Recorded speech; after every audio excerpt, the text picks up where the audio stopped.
All right. My name is Rich Schmidt. We're here with Meghan Olivier. It's July 23rd, 2024, and we're at St. Mary Vineyard in Dallas. Meghan, thank you so much for joining us today. Thank you, Rich. Thanks for coming. First question, why wine? Why wine? Well, it really has to do with the intersection of my passions and my husband, Andy Gothrow's passions. We live here. We're kind of the team that manages this place together with his dad, Jeff Gothrow, and his wife, Janie, who are in Minnesota. But we're St. Mary Vineyard, M-E-R-R-Y. And my husband, Andy, loves wine. He loves food. I've been able to benefit from that a lot over the years. He studied in Italy when he was in college for a summer. And after that, it just really ignited his passion for wine and food. But on my side, I love wine and food too, don't get me wrong. I wouldn't say I have quite the palate and amazing memory for it that he does, but I just love agriculture. And I think like the older I get, the more I realize that that's my passion. I don't know if there's a quote like, you spend your life kind of getting back to what you loved as a child. My dad was a forester, and I kind of grew up free range in the woods. And this is the 80s, things were different then. But yeah, I was working in a career that was related to agriculture. I have a master's in international development, and I was working with farmers, but I was on the other side of the desk, doing a lot of project management and evaluation, and it was a great career, but over time I realized I want to be the person farming. Mm-hmm. So Andy is not so much drawn to farming like I am. He's more of a city guy. But we realized if you have like the Venn diagram, like wine is the place where our interests overlap, the vineyard. Where agriculture and wine overlap. So we are not a winery, we're just a vineyard, and that's why. It has to do with my love of farming and ecology and his passion for wine. Mm-hmm. So let's talk about life before that a little bit. You mentioned your master's degree. Tell me about where you're born and raised and sort of life up into college. Yeah, born and raised in Alabama, believe it or not. My parents were from New Orleans, and I didn't have a lot of exposure to wine necessarily as a kid, hardly at all really. But like I said, I love the outdoors and animals, and so I wasn't the type of person who always knew like this is the thing I want to do in life and I'm just gonna do that bam right out of high school or college. I loved languages. I still do. I majored in French and have a minor in music, and after that, I traveled a bit. I studied abroad in Switzerland, like French-speaking Switzerland. Actually, it was a bilingual town, one of the wonderful things about Switzerland. I worked in study abroad a little bit. I taught English as a second language. I taught French a little bit. But over time, I tried to turn that into a different career in international development. That's the master's program I did in Washington, D.C., and where I was able to use the French. We worked with Haiti a lot and trying to work with farmers in Haiti through the job I got after graduate school. It was with a USAID-funded program called Farmer to Farmer. It's a wonderful program that is kind of volunteer-based. It fosters exchanges between farmers in the United States and farmers in our case, our program was in Central America and the Caribbean. I was just helping to manage that. And that's probably the gist of my background and education and I mean, now I'm all the way out here on the other coast. I was in Washington, D.C. for 10 years, and otherwise grew up, born and raised in Alabama. How did you and Andy meet? We met in Washington, D.C. because he was also doing a graduate program, but at Georgetown University. I was at American, and we had mutual friends, and as many people do in that town, meet through a potluck, or there's such a hub of young, energetic people kind of chasing their dreams there. So yeah, we met through mutual friends, and he studied public policy and still works in that field in social policy. He works remotely from the Vineyard, which is kind of nice. So that's how we met, and yeah. What prompted you to come to Oregon? Oregon. Now that's the long story. So I guess picking up where I left off in Washington, D.C., a lot of times people spend a certain amount of time there. Usually it's about 10 years. They find they're ready to move on. It's just highly competitive, pretty transient, stressful at times, a long commute. Here's the farm girl talking. That's not my cup of tea necessarily. My husband might like that better, but I was kind of getting tired of the rat race, and was really drawn to agriculture. And there was kind of an aha moment for us, actually, that caused a spark that eventually led us to come out here. We attended a friend's wedding in San Diego, and we decided, we need a vacation, So we stayed a long weekend in the Temecula Valley, California, at a bed and breakfast that was set on a vineyard, chef owned. It was wonderful, and we were just kind of relaxing and like, this is the life, like everyone probably thinks, I'm just going to do this for the rest of my life. And of course it was May, and the air was literally just perfumed with flowers, and there was a little parcel of vineyard, and it was like for lease,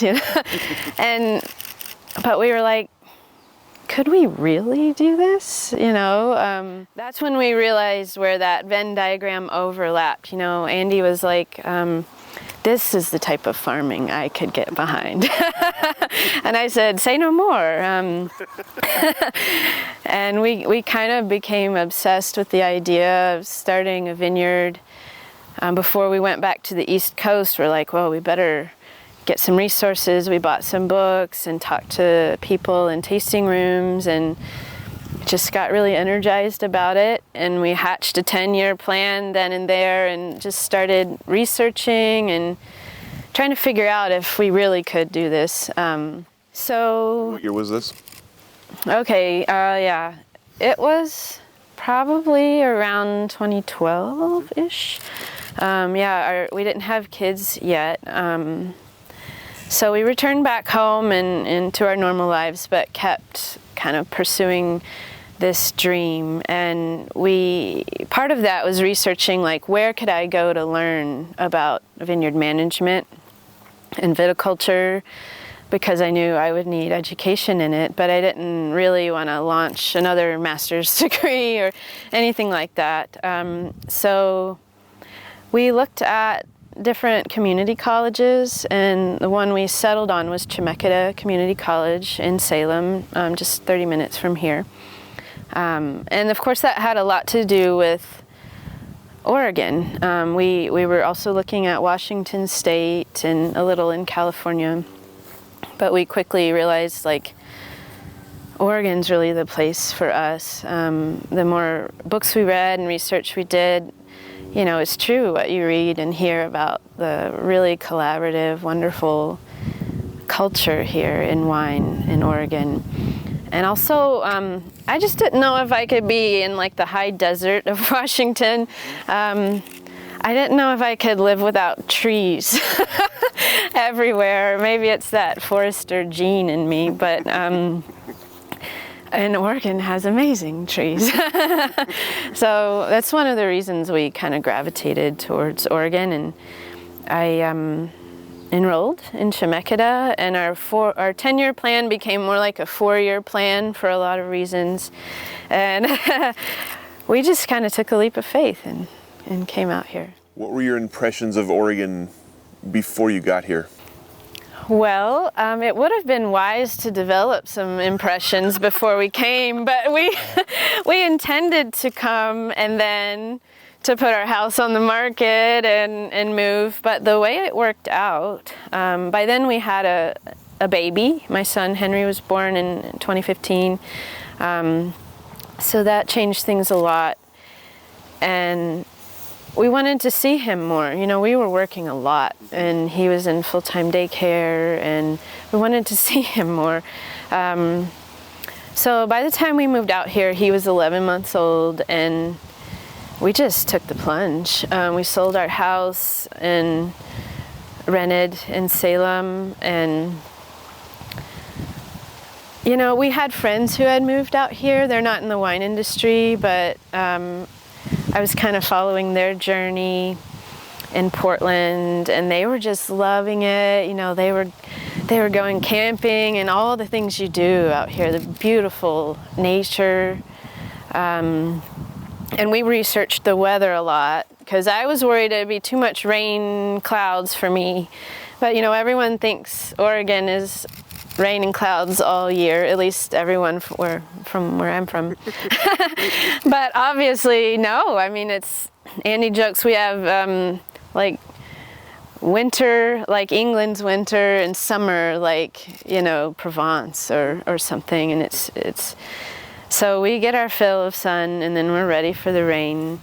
And he loves the climate. He's from Minnesota. He's not really a fan of a lot of heat, although it does get hot there too, but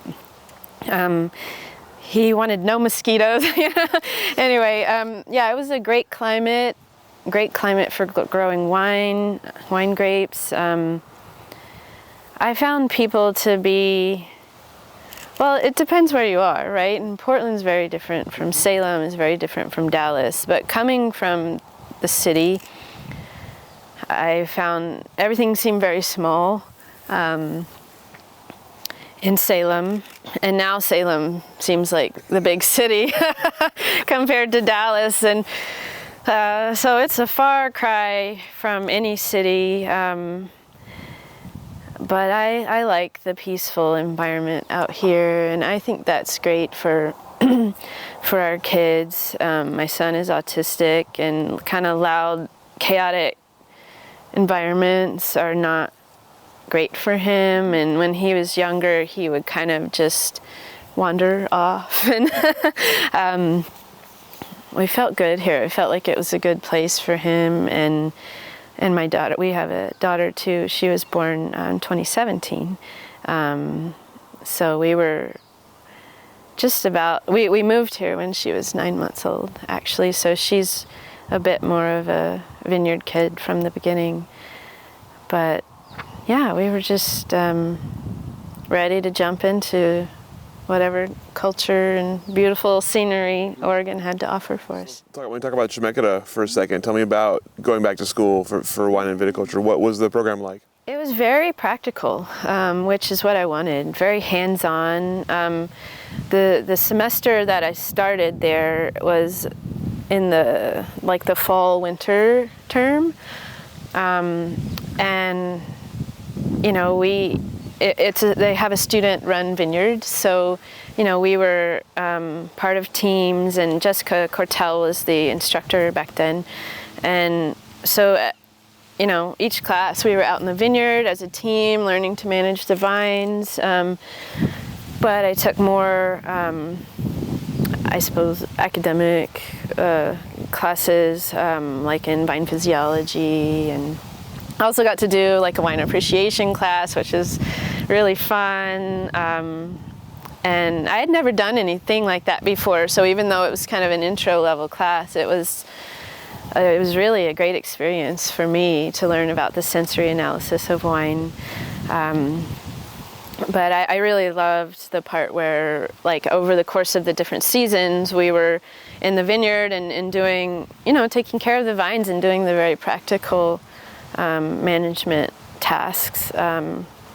So I really liked it and met a lot of people from different walks of life. And, the wine industry is I think unique because most people do not get into it when they're 18 years old, or you can't even drink wine then in this country. So a lot of people had come from other careers, or maybe they were the kids of vineyard workers who were growing up and kind of expanding their education. And so yeah, it was really interesting. But I did have a baby at the time, and later I was doing this. I was pregnant with my daughter, so that was interesting. Thankfully, the wine tasting portion was in between the two kids. That would have been hard to do otherwise, but yeah, so I wasn't, necessarily hanging out in the wine scene all the time. I had to rush back home and get the kids to bed and stuff, but that's just part of our journey. So tell me about this place and about your search for it. Yeah, we searched for about 2 years. We wanted to find just the right place, as anyone does when they're going to start a vineyard from scratch. We wanted the right elevation and the right aspect and the right soils, and we wanted it to really be a quality site. So yeah, that was a really fun time of life. We were kind of driving around a beautiful wine country and also less developed places. We looked throughout the Willamette Valley and even thought beyond that. But since my education was kind of grounded in the Willamette Valley and the grapes grown here, we kind of hung close by. But yeah, usually like when my son wouldn't fall asleep for a nap, we were like, let's go drive around wine country, and he would be snoozing in the back finally, and we would be like looking for these for sale signs as we drove by. And yeah, this place, we did work with a realtor, but we found this place. It used to be a hay field, but it has a good home site. A lot of the places we looked for were kind of run-down trailers, and I had a baby who was crawling, and I'm like, I don't know, like we kind of need a safe place. And we visited here, and we were just blown away. I mean, we'll have to take a walk later. There you have, beyond here, we have views of the Coast Range, and we're really nestled right up against the Coast Range. And we thought, wow, to be here would be amazing, but there's no way it'll work out. But that's kind of where Andy's folks, Jeff and Janie, come into play.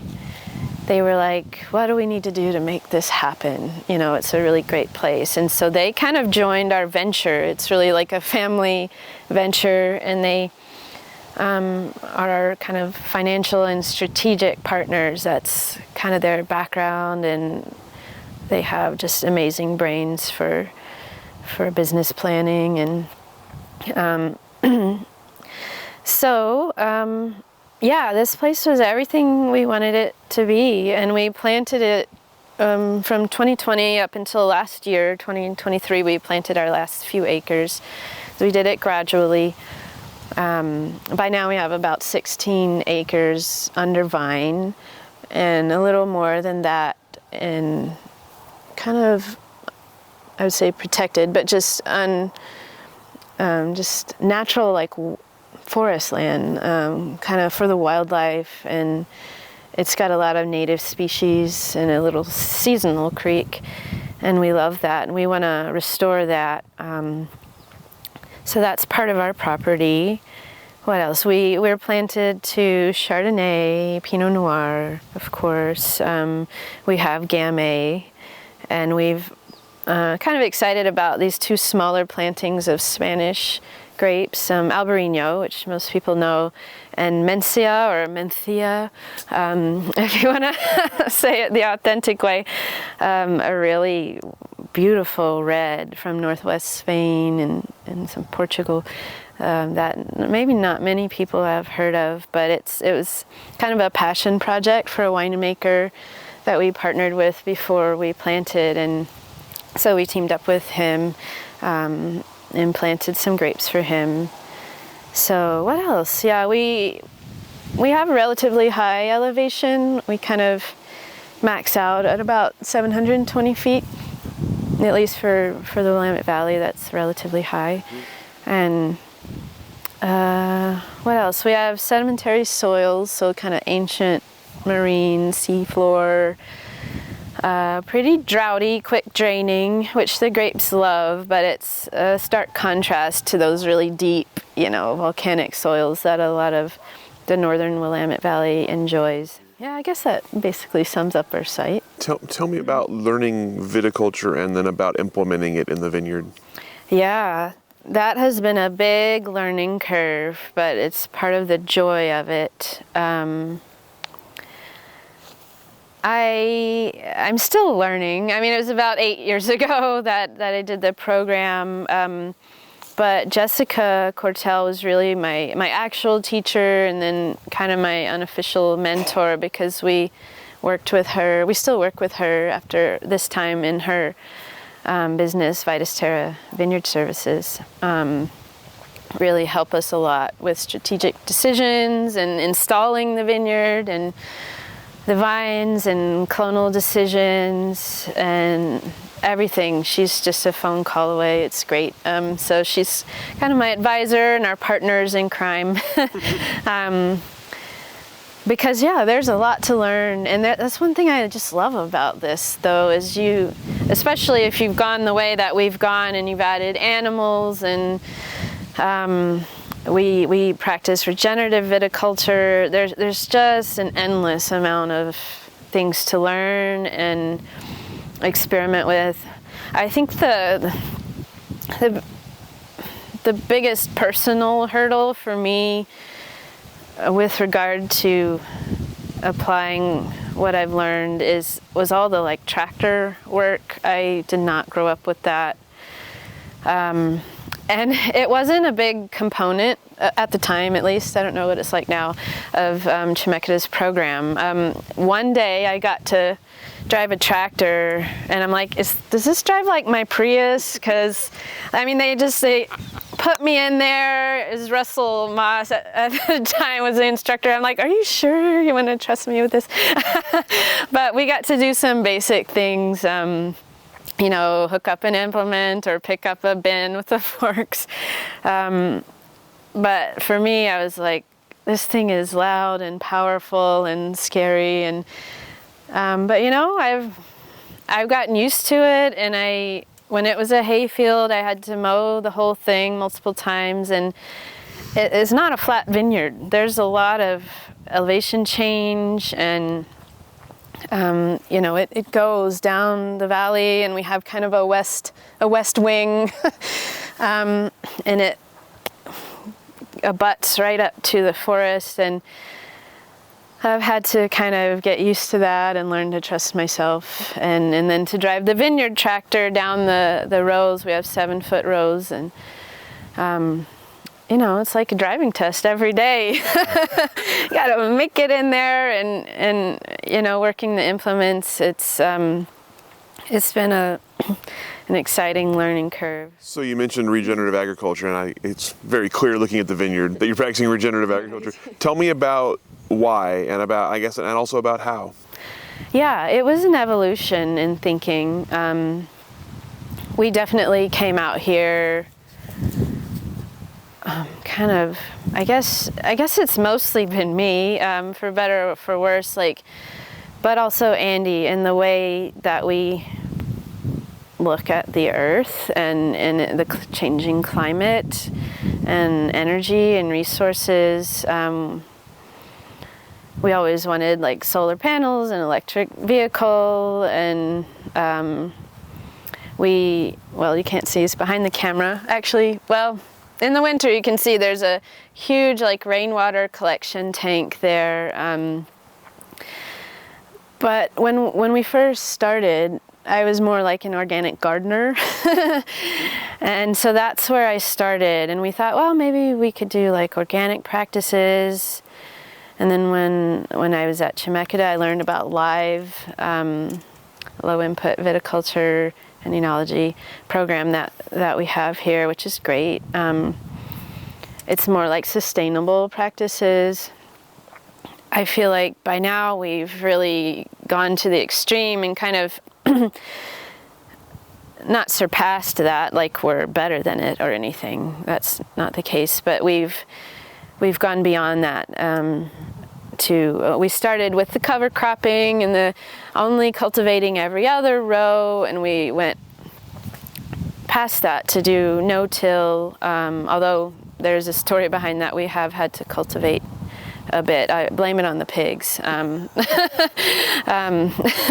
But yeah, so over time, I'm just observing the land and all of the weeds that come when you cultivate a hayfield that hasn't been cultivated in a long time, and then all of the heat bouncing off of that soil it was a hot year when we planted. 2020 just baked the ground, and it was like you couldn't get a stake in it if you wanted to. It was hard, and just an evolution in my thinking. I got kind of into permaculture at that time. Regenerative, that was not a word in people's vocabulary then. It was only a few years before it became well known, and thankfully it has. But it was more like permaculture and hippie kind of thinking. But permaculture, I love it, and its complexities and working with nature instead of against nature. It's easier to apply on more like a gardening scale, I would say. Not that it's impossible to apply on a large scale, like if you ever saw The Biggest Little Farm. They were designed by I think a permaculture specialist. So it's not impossible, but I'm only one person, and 16 acres is way too much for one person. Even we went little by little, step by step, with our vineyard planting. So I just feel like then regenerative agriculture came in to be in people's vocabulary, and it really just encapsulated what was in my mind and my ethos well, with animal integration, protecting the soil. I think most of the 5 principles of regenerative agriculture are about protecting the soil, but not only protecting it, like making it better, microbially or water holding capacity, biodiversity, lack of, covering it so you don't have the erosion. We had some erosion before, and I do not want to see that again. So I've become a little too dogged in my thinking about it. I've had to back off, and it's hard to start a vineyard when you have perennial grasses wanting to come up, even though we did rip and cultivate before we planted to help get the vines established. We've had to take a step back, and from no-till, I got really big into no-till agriculture and still am, as you see. You can actually see here where you see the grasses, we did not till. Where you see the weeds, we did. I haven't mowed yet, I need to do that, but I haven't mowed a second time, But yeah, we integrated animals. First, we started with a barn cat.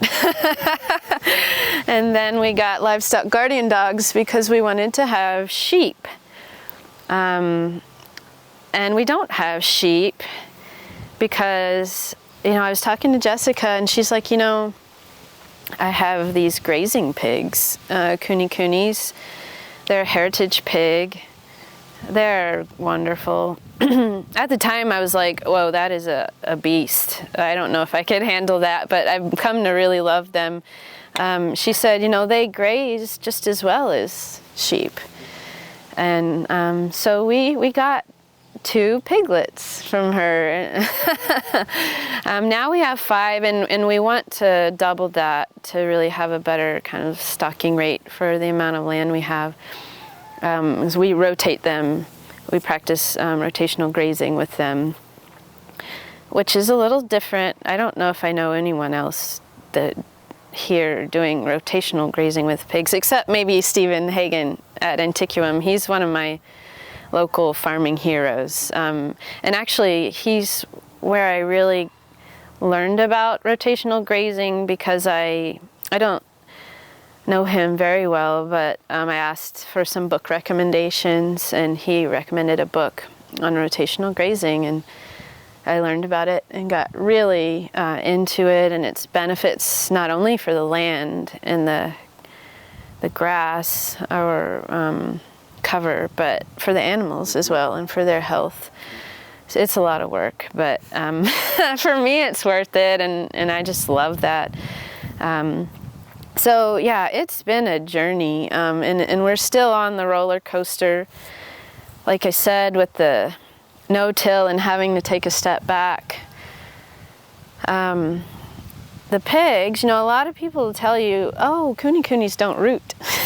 And they have really short noses, and it's true, like compared to a hog, with a long snout, they don't turn the soil as much, but they will make your vineyard row a pothole if it's wet. One giant pothole. If it's wet, and if we found that if it's ground that's new to them, so they're like, oh, there's so many grubs in here and worms, I'm just going for it. And they rooted up so much that first year. But I wanted to give them at least a year or 2 before I just gave up on them. I wanted to make it work, so we kept rotating them. I tried to fix their potholes. They made so many that year I couldn't keep up with them. And of course it was like COVID, and I had babies, and life was complicated. But I found over the course of a few years that when they got back onto land that they had already kind of rooted up, they didn't do it anymore. And conveniently, actually, they focused their rooting, very shallow rooting, under the vines. So like in the winter, when the ground was wet and the grass and the weeds are starting to grow, it's February, they were doing my undervine cultivation for me. This was just kind of a recent discovery, and a lot of things have to be perfect with how wet the ground is, how much vegetation there is, and the vines are dormant, of course, at that time. But anyway, we had to go back and fix a lot of the potholes that they made. So we had a lot of side slope to fix, because we're kind of on a hilltop, and we have a lot of different aspects and swales. So it was dangerous for the tractor. So we had to kind of cultivate and harrow and even get in there with a blade to do some terracing. So we're like, we're going to fix it almost all at once, fix the potholes, fix the side slope, and we had to give up. I wouldn't say give up no-till. It felt like that to me, but we had to till, I don't know, maybe 4 or 5 acres.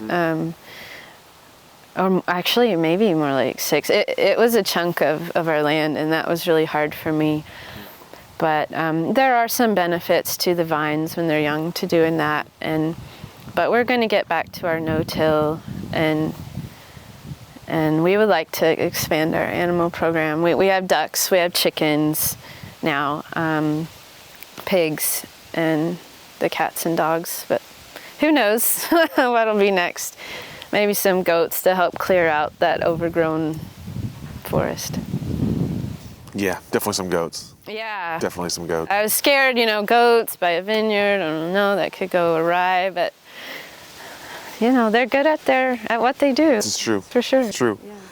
So you mentioned obviously the kind of the evolution and the learning experience of this. What have been the biggest challenges as opposed to just a conventional vineyard? What have been the biggest challenges for you? Right. Specifically for the type of viticulture. Yeah, like what do you have to do that you wouldn't have to do otherwise? Oh, yes. A lot. Conventional agriculture is convenient. It's, I would like to think that the human race didn't know that putting a lot of chemicals on the ground would deteriorate the soil and the quality of the land and the environment over time. But it's convenient, to spray Roundup under the vines when they're dormant and not have to deal with the weeds or the grass under the vines competing for nutrients or water. But for us, that's not worth it. We would rather have the inconvenience, and so we, like any, I guess, organic farmer, we have to do a lot of cultivation, or really we use kind of a weed knife or a weed bar under the rows it goes just under the soil and cuts the roots of the weeds, but it has a trigger so it doesn't do that to the vines. It kind of recedes every 5 feet when it hits the vine. We don't have bare dirt. We don't usually. So you have to mow it at least twice in a season. I think the animals are the most intensive component, especially with rotational grazing. And it might not be possible to do that so easily if we didn't live here. I mean, these long summer days, I'm out there at like 10 o'clock at night, like, okay, ducks, like, get back in your fence so the coyotes don't eat you, although we do have the dogs to protect them. But I'm out there rotating the animals, a minimum every 2 weeks, or it can be twice a week sometimes, depending on the time of year and the availability of vegetation for them to eat. And like right now, we have to exclude them from the vineyard because you wouldn't think a tiny little pea-sized acidic grape would be appealing to a duck, but you would be wrong. So there's just a lot of management with them, and the pigs, they're really actually quite easy keepers once they learn to respect the electric fence. But if they escape, they can do a lot of damage pretty fast. And I put them in the woods in the winter to keep them cool.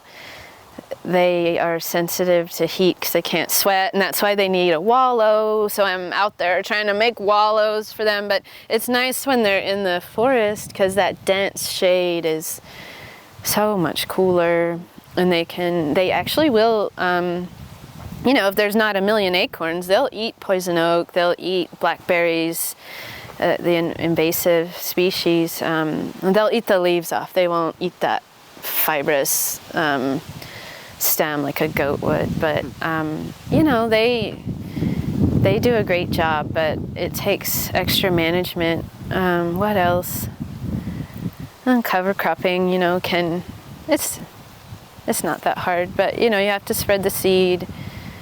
But we're trying to really cultivate kind of a natural floor instead of replanting seed all the time. And the pigs, they like the weeds. I don't mind weeds. I mean, I don't like it in the fruit zone, but I think humans kind of have a war on weeds. And what is a weed? It's a plant that's growing in a place you don't want it to grow. But, they have a purpose. Early succession, breaking up the compacted soil, drawing up nutrients from deep in the soil, which is beneficial for the vines. And certainly with the microbial life, having a symbiotic relationship with the vines, for us it's worth the extra work. So you mentioned planting starting in 2020. So you tell me about things starting to come online and starting to see fruit. What has the process been like, and what has the process been like for what have you done with the fruit that you've gotten? Yeah. Well, first of all, it's been slower than we expected because we do not have ample water here. Our region in particular is a little bit lower in water. We don't have like a spring or a huge reservoir. Like I mentioned, we did over time decide, we have to capture rainwater. It's so ample in the winter and so lacking in the summer. And with our sedimentary soils and on the hayfield, the vines do grow more slowly than other ways of farming in other soils. And we have a southern aspect and southwest. We also have east and southeast, but there's a lot of UV light and sunlight, and it's demanding on baby vines. So lucky year 2020. COVID, wildfires. It was a hard year to start planting, and we only started with 2 acres, and then after that another like 5, and then we really after that doubled the size of the vineyard. And but we started with Pinot Noir, and our vines now, I guess this is their 5th season. They're very happy and doing very well without much water. And last year we were like, maybe we should not really crop them too heavily because we want them to have a really full, strong harvest or crop the next year. So we sold to a friend who is in the wine industry and on an amateur level makes wine. So we're like, this is great because we dropped most of the fruit last year, but some of the vines were really strong and we let them crop. So we sold the wine to him, and that was perfect because it was not too much for him.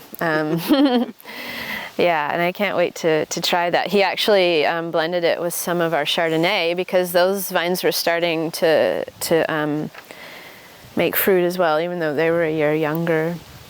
And so we've sold to him, and now we're starting to sell on a more commercial level. It's personally exciting for me. We're partnering with Antiquum and Stephen Hagen because I think it seems like we see eye to eye on kind of our method of agriculture, and he has his whole grazing-based viticulture ethos that he's created, and I love that. And I want to get more into that. So yeah, we're partnering with him and some other winemakers for the future who do sparkling production, because we have a lot of Chardonnay and Pinot, but we have some clones that are good for sparkling, and because we have some French Dijon clones, and we have also some California Heritage clones that can kind of handle the heat of our slopes, southern, southwestern slopes a little bit more. But we also have some elevation, so we can hopefully maintain that acidity quite well into the season. So we're still pretty young in getting started, but it's been really exciting to cross that hurdle of young vinehood into mature vinehood, if that's a word I just coined. Yeah, we're getting there. It has been a longer process, I think, than all of us anticipated, but thankfully Andy and his family have stuck with us and not given up on us. Yeah. What's next? What do you, outside of the vines just getting older and producing more, what else needs to be done? Well, we finally finished our terracing, and we've got our massive rainwater tank in place. in our drip irrigation. So we're pretty well poised to just grow those vines. I can't wait till the Gamay comes online. I'm thinking next year we'll have a little Gamay crop to sell, and certainly the Spanish grapes. They were planted last, so they will take a little while to come to fruition. But beyond that, yeah, I would like to get a better stocking rate of animals so that the pigs, I rotate them in the winter and they cover the ground of about half of the vineyard. I want them to cover it all because they contribute to fertilization and just that grazing animal and grass relationship and stimulating the growth of the plants and the diversity of the plant life, and also the underground, the microbes. Putting animals back on land is just the best way to do that. I mean, you could truck in compost, but why do that when you can have mobile fertilizing units wandering around, living their best life, being cute and maybe causing some damage, but hopefully, we can stay on top of that now. They're not doing that so bad. But yeah, I'd like to get some more pigs. We started with chickens to kind of help just scratch up the weeds a bit and fertilize and give us some eggs. We sell duck eggs. We've got a lot of ducks. And we got them because they're just a perfect fit for Oregon and all the rain, and they're hardy, and they love slugs. I think they eat yellow jackets too. So yeah, I want to get them rotating in the vineyard because before they've kind of had just a home base around our home. And you can look at the grass there and look at the grass over there and see the difference with the fertilizing. I mean, it's just green, amazing. But they do, if they're in one place and not moving around, their little feet, they tamp down. They can compact land. It's hard to imagine that an army of ducks can do that, but they will. So I want to get them moving and spread their goodness. It's a little harder to herd birds. The pigs just follow the food, wherever you go. Oink, oink, oink, oink. Just got to make sure you can run faster than them. But yeah, besides that, I think kind of a pet project for me and Andy is, like I mentioned, the forest land. It's just this untapped resource, and it's going in there, you just take a deep breath. I mean, it's been mostly untouched for, 30 years or longer. And it's kind of rough terrain, but we looked into doing an oak savanna preservation like a lot of vineyards have with the oak accord. But there's some sections of that where it might be possible, but we had a forester out and he said, you really have a mixed stand. You have a lot of maple, and the oaks they've been growing so tight together. It's not a savanna, it's an overgrown forest. And so we would love to do a restoration thinning, and then I don't know if we would have to plant some more natives or maybe just protect what's there. But we've been scared to do that because we know the poison oak and the blackberries are just going to explode once they get sunlight and take over everything. So we would love, if I could clone myself maybe a few times, we would have our livestock guardian dogs in there, like Stephen does, with a herd of goats, lessening the fire risk, really kind of munching down those weeds and invasives and allowing the natives to kind of thrive a little more, and the people would be able to interact a little more with that land too. We have a little oak savanna area but maybe some trails, and but leave it so that the wildlife can be the primary inhabitants. I mean, there's cougar, there's bear, there's coyotes, and everything in between. So that would be a big next project, a really, really big next project. Do you have any interest in making your own wine? Personally, no. I mean, I think it would be cool, like, just like anyone might do in their garage, if I had a little more time on my hands. Your fourth clone can work on that. Yes, yeah, that's a great idea. Yeah, maybe when my kids are grown, they can do that.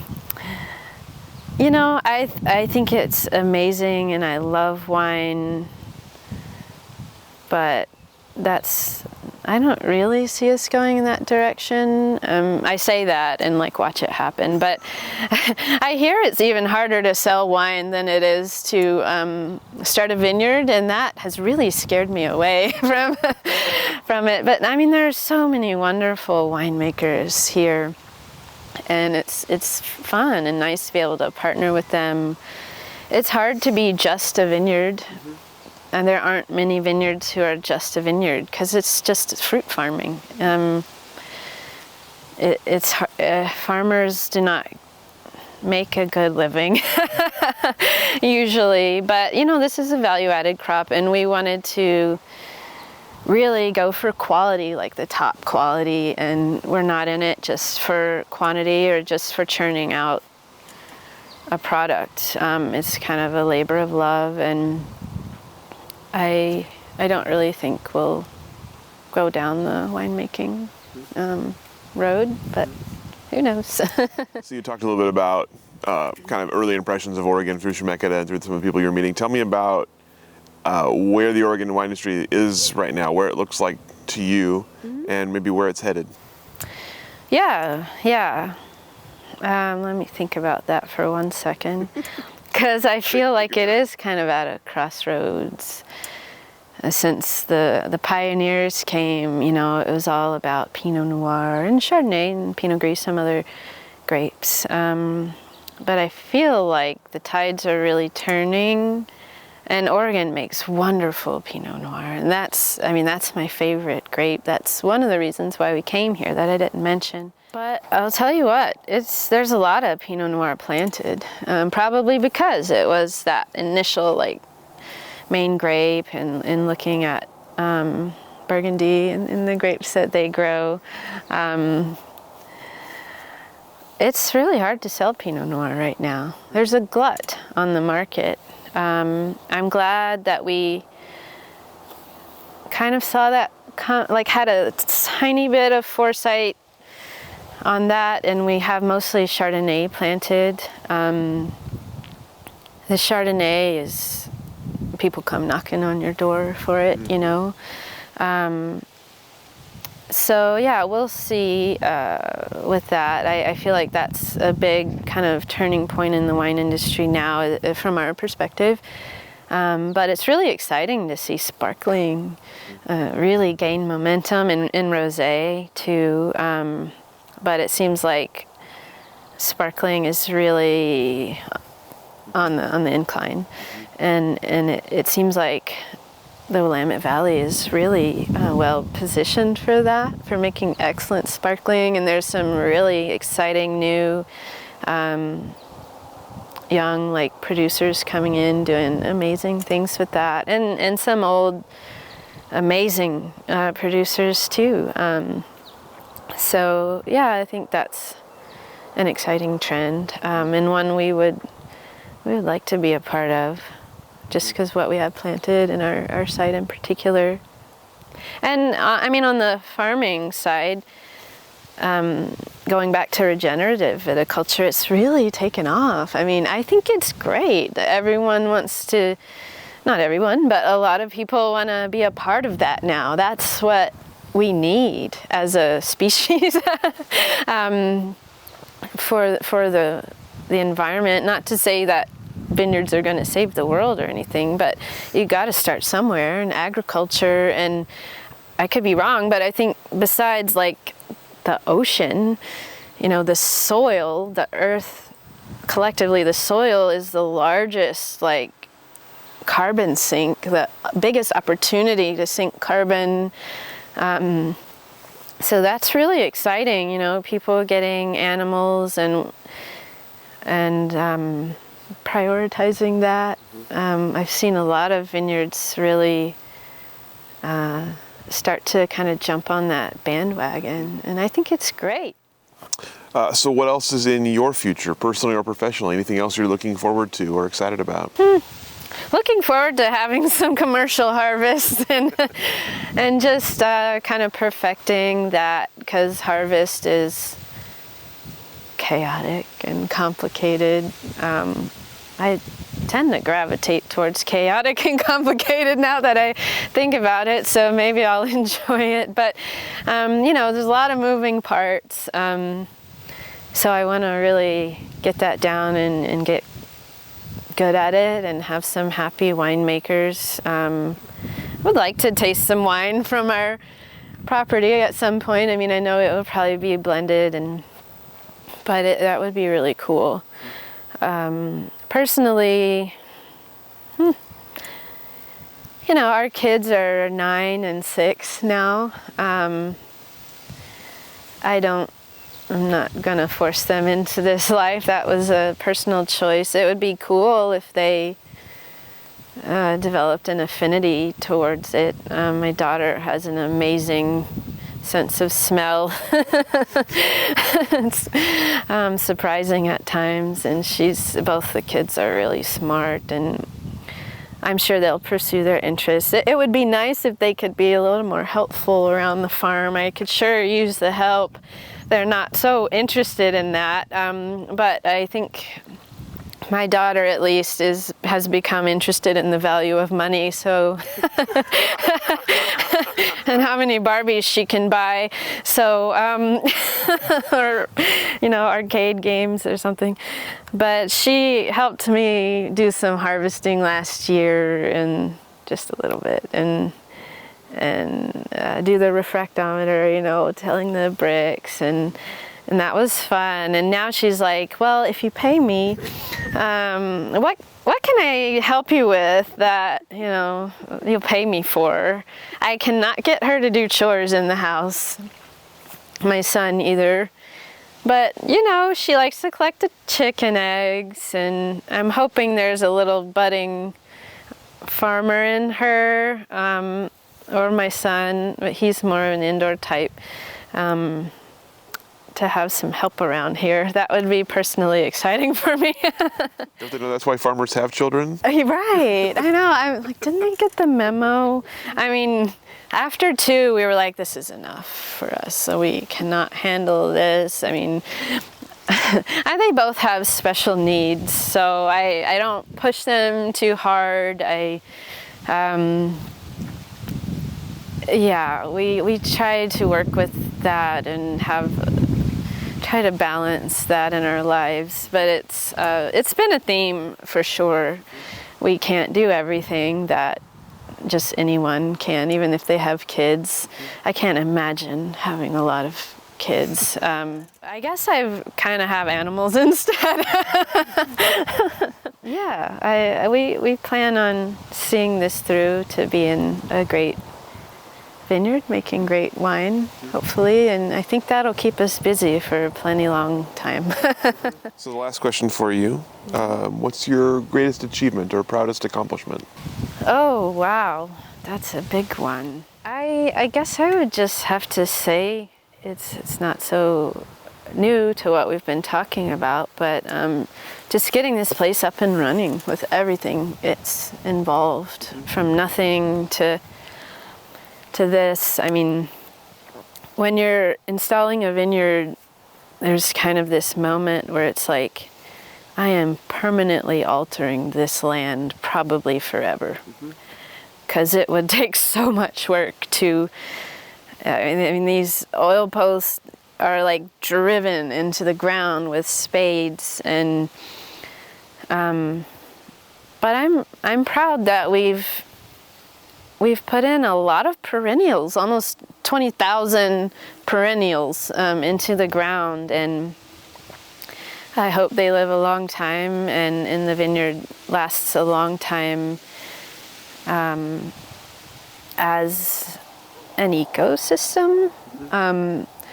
It's exciting as someone who's into no-till to be able to work with perennials and not like a market garden where you're having annual crops, because that's a lot harder. But you, over time, you can really build the biodiversity back in the soil, and I don't know, I guess I am a little proud of that. Well, it's quite an accomplishment. It looks amazing. So Thank you. that's all the questions I have for you. Anything I didn't ask that I should have, or anything that we didn't cover today that you wanted to cover? I think we've just about covered it all. I don't think I've forgotten to mention anyone. It's, the interview is with me, but it's not just me,